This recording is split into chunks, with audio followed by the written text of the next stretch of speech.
Okay, and we're back. So I might have done something impulsive.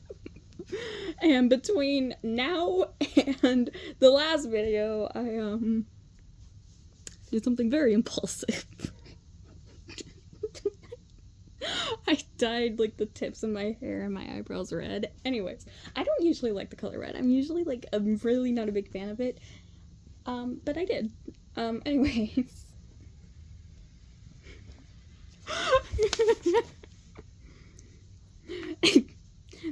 Chapter 7. The young female wishling laughed. I'm not Ava. I'm her campaign manager, Waverly.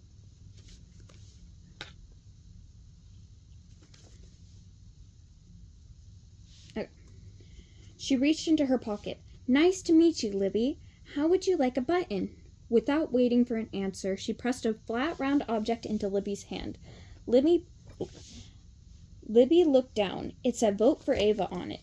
"Hi, Waverly," Libby said, "and thanks for the button." She had no idea what to do with it, so she shoved it into her skirt pocket, to Waverly's obvious disappointment. "So what's a campaign manager?" Waverly smiled. "I help her write speeches, make posters, make sure she's following the school's election rules, and convince people to vote for her. I keep things running and make sure she's focused." She leaned forward conspiratorially. "And trust me, sometimes she needs it. Basically, anything that needs to be done to help get her elected. It's a really important job." "Interesting," said Libby. She wondered who she would ask to be her campaign manager. If she ever ran for office, that is. Maybe Leona. She would be able to get lots of attention. She loved being in the spotlight. Scratch that. Leona would probably want to run for light leader herself. "So where's the candidate?" Libby asked Waverly. "Nala, you leave the window alone, please." Sorry, my cat keeps trying to jump out the window. It's so bad.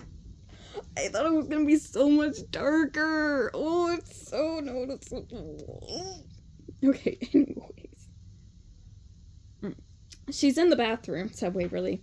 She should be out in a minute." She leaned forward again. "So can we count on your vote?" Libby laughed. "Shouldn't I meet Ava first?" she asked. Waverly peered at Libby, a scowl on her face. "Trust me, when you meet her, you'll see that she's perfect person for the job." She is the perfect person for the job. Mrs. Blackstone walked back to the group. "We're all squared away," she told them, brandishing a stack of tickets. "Nala!" Give me a minute. I feel like she should have wondered whether or not she had enough tickets or not, since Libby is there. Okay, anyway. Sorry. My cat. She came to join us. Anyways. Now everyone walk single file through the turnstile. We'll have a couple of minutes to explore a bit before we head to the Sea Lion show. Why? Give me 5 seconds. Okay, she left. Thankfully, she's not trying to jump through my window anymore. Okay. Libby immediately perked up. Sea lions? She didn't know lions could swim. She thought the big cats hated the water. This would be very interesting indeed. The students were eager to get inside and began pushing again. "One at a time," Ms. Blackstone warned. "Everyone take your turn." She waggled a finger at them. If there is any more pushing, I promise that this will be the very last field trip we take." Libby approached the turnstile with trepidation.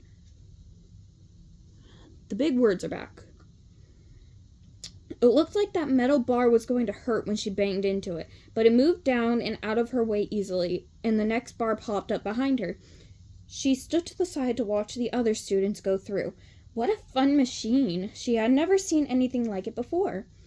When all the allure of the turnstile had worn off, Libby realized she was in a room with glass walls. Behind those walls was a lot of water, and in the water were multicolored creatures in all shapes and sizes. Swimming, floating, diving, bobbing. Libby pressed her forehead to the cool glass and stared, completely absorbed and forgetting about best friends and school elections. She had known that there would be some strange creatures on Wishworld, but this was incredible. "Hi, Percy. How do they breathe underwater?" she said aloud.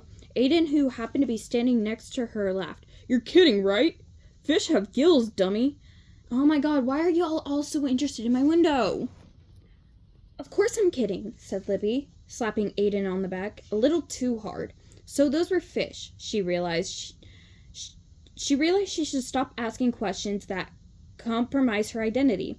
She stared in silence at a vibrant yellow creature as it floated in the water in front of her, its mouth opening and closing, its strange little arm appendages fluttering up and down. It was weird and beautiful. Libby was so enthralled she completely forgot to make any wish observations. She probably wouldn't even have known where to start. There were no fish on Starland. Its waters did not contain life forms of any kind. It was also odd for her to see creatures in captivity. While she understood that it was probably educational for witchlings to see them up close, it still made her feel sad to see wild creatures on display. On Starland, all living creatures roamed free. Wishworld was getting odder by the starmen. Come, class, the sea lion show is about to begin, said Miss Blackstone. Follow me. The class obediently followed their teacher out the door. Libby noted that there was no pushing or shoving. Apparently the threat of no more field trips had done the trick. They went down a pathway to the entrance that led into a small open-air stadium with rows of seats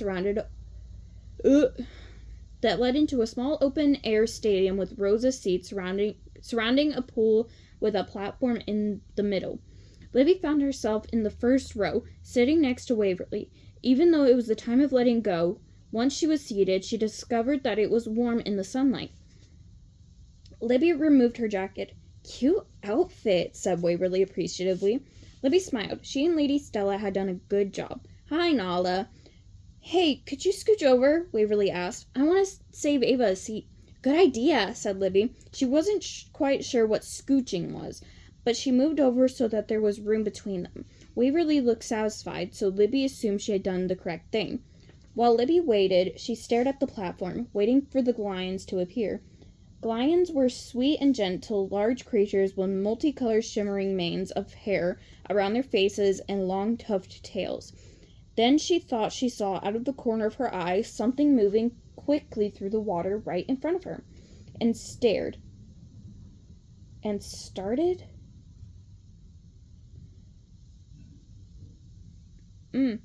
She peered into the water but didn't see anything. Must have been her imagination. Waverly searched the crowd. The young female wishling who had been singing on the school bus stood in the aisle, looking for a seat. Ava! Ava! Over here! Waverly shouted, waving wildly to her. Give me a minute. Okay, we are joined again by my cat because she won't leave stuff alone. Anyway, was Libby seeing things, or did Ava seem hesitant for a moment before she joined them? The young female wishling shuffled past other students to squeeze in between Libby and Waverly. Ava, this is Libby, said Waverly, the new girl in class today. Oh, yeah, said Ava. Libby luncheon meat. She elbowed Libby in the side. Sorry, I couldn't resist. That's me, Libby said. Oh my god, Nala. She snuck a look at her wish pendant. Startastic! It was glowing! Ava held up a fist and smiled at Libby expectantly. Libby stared at it. Nala! Okay, no more cats.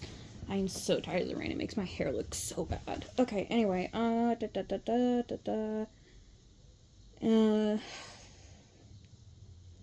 Ava held up a fist and smiled at Libby expectantly. Libby stared at it. She vaguely remembered a Wishers 101 lesson during which they talked about the strange custom many wishlings followed of shaking hands.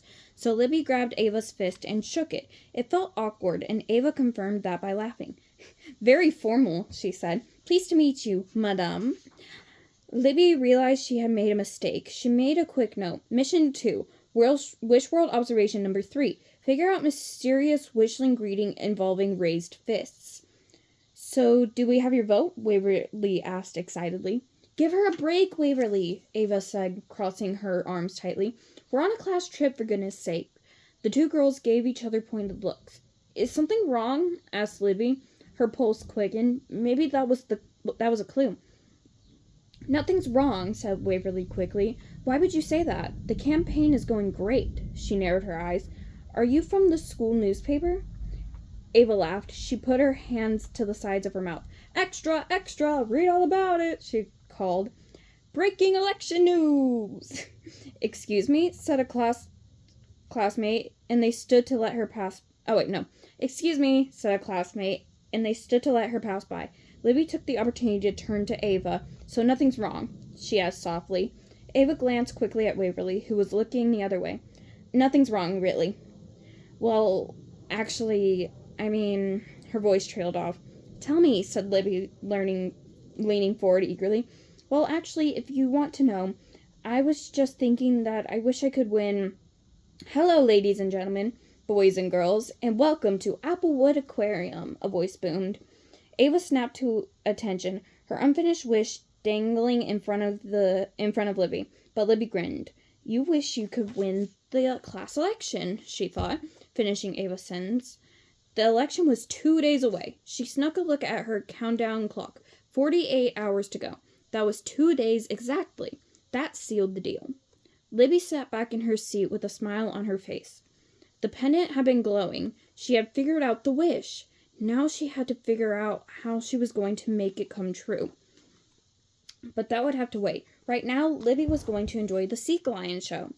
Please put your hands together for our trainer, Amy and Felix and Oscar. Oh wait. Please put your hands together for trainer Amy and Felix and Oscar, our trained sea lions.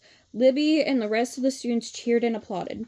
An adult female wishling in a monogrammed turquoise shirt, I hate the word, with a bucket in her hand and a whistle around her neck, ran onto the platform. She blew the whistle, and the strangest thing happened. Before Libby's astounded eyes, 2 sleek, dark creatures jumped out of the water and sailed through the air past each other, before diving back in, hardly making a splash.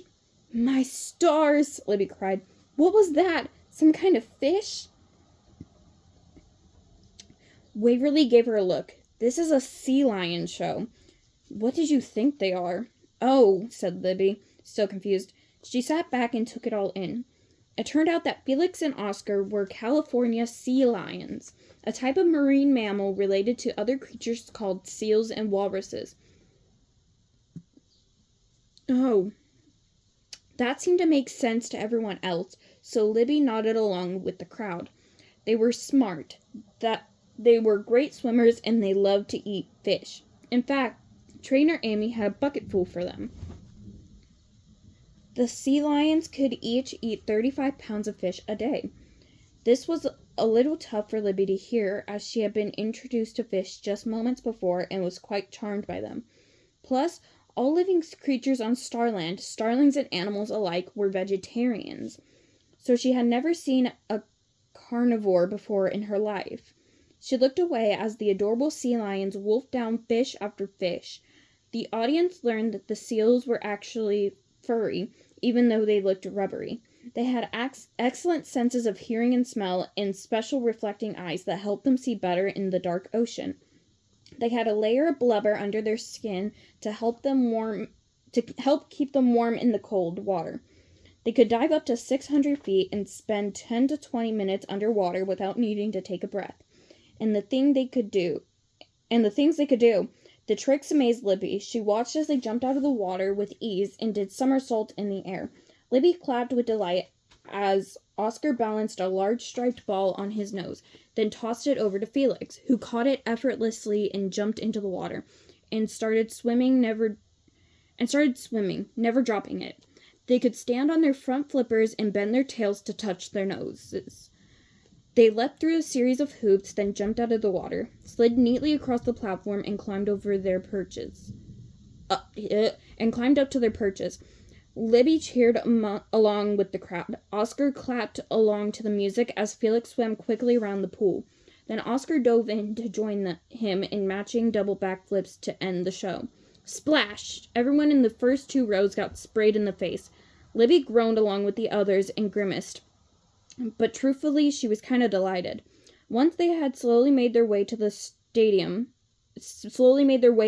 stadium, Miss Blackstone led them to the next stop on their tour, the Penguin House. As soon as Libby pushed open the door, she was momentarily stunned by the smell.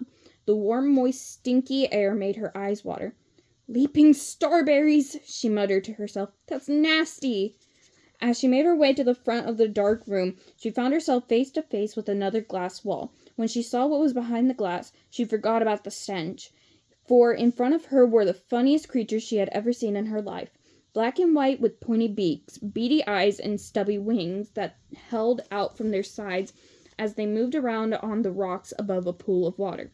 She watched with delight as they waddled and hopped, ungainly as could be. Waddle, waddle, waddle, waddle, hop. Waddle, waddle, waddle, waddle, hop. It made Libby laugh out loud. And then, with one movement, they suddenly transformed themselves from awkward to awesome.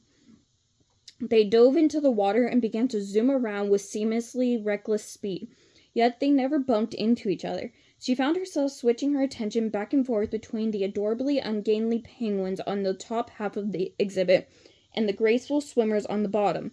She felt as if she could have stood in the dark exhibit watching these creatures all day. "Aren't they amazing?" she said to the student who had been standing next to her. No answer. He was gone. Blinking slowly, she looked around. The room was empty. The class had left the building without her. Where did they go? Libby tried to stay calm. She ran into another building and looked around. But they weren't in the jellyfish room. Another place Libby could have stayed all day, watching the creatures slowly waving tentacles and the hypnotic movement of their glowing, undulating bodies. She was momentarily distracted by a tank full of almost impossibly cute creatures. The sign said they were seahorses, but Libby thought they should be called glyopfish. But then she began to search again in earnest. There was no time to linger. She was lost.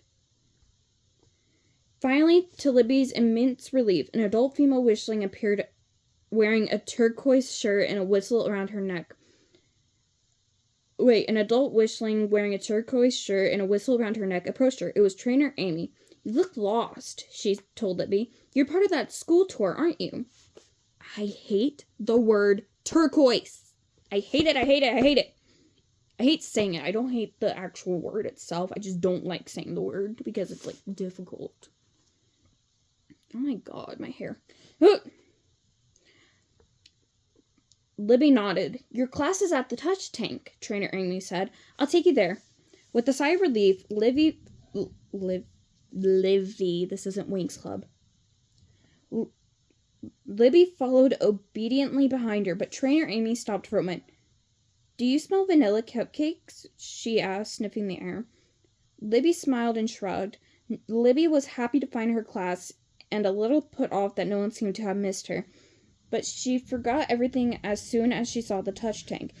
As its name said, it was a large, low aquarium filled with sea creatures you could actually touch. Libby rolled up her sleeves and wiggled her way between two students until she had some space at the edge of the tank. She plunged her hands into the water.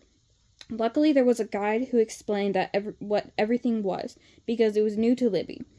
There were prehistoric-looking horseshoe crabs, shy hermit crabs, slippery sea slugs, bumpy sea stars in all sizes, sand dollars, mussels, tiny sea urchins, small sharks, and flat stingrays with mouths like suction hoses that glided through the water, flapping their soft wings. Once again, she wished she could stay all day. After Mrs. Blackstone made sure that everyone cleaned their hands by rubbing in some stinky gel, not passing their hands under warm light as they did at home, they had quick lunch in the cafeteria and then boarded the bus back to school.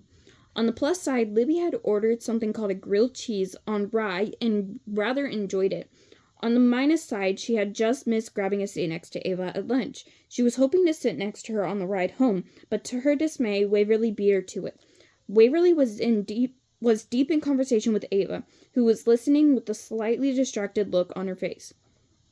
Libby chose a seat near the front of the bus and sat down. A cute young male witchling sat next to her, his sandy brown hair falling into his eyes, and she smiled at him. As soon as the doors folded shut, the skies opened up and began to pour. Libby was shocked to see rivulets of water running down the windows. Apparently, wishling vehicles did not have the same dry surround protection that they had on Starland. She was intrigued by the window cleaners and watched them intensely. Soon, the slish-slosh of the rain and the steady whoosh-whoosh as the wipers went back and forth combined to make her feel very, very sleepy. What a great first day, she thought. I found my wisher and figured out the wish right away. I'm pretty sure I can help make it come true, and the aquarium was amazing. Her last thought before she drifted off to sleep was Mission 2. Wish World observation number 4. Don't leave Wish World without seeing some penguins. Okay, so that was chapter 7, and next video will be chapter 8. Okay, see you guys later.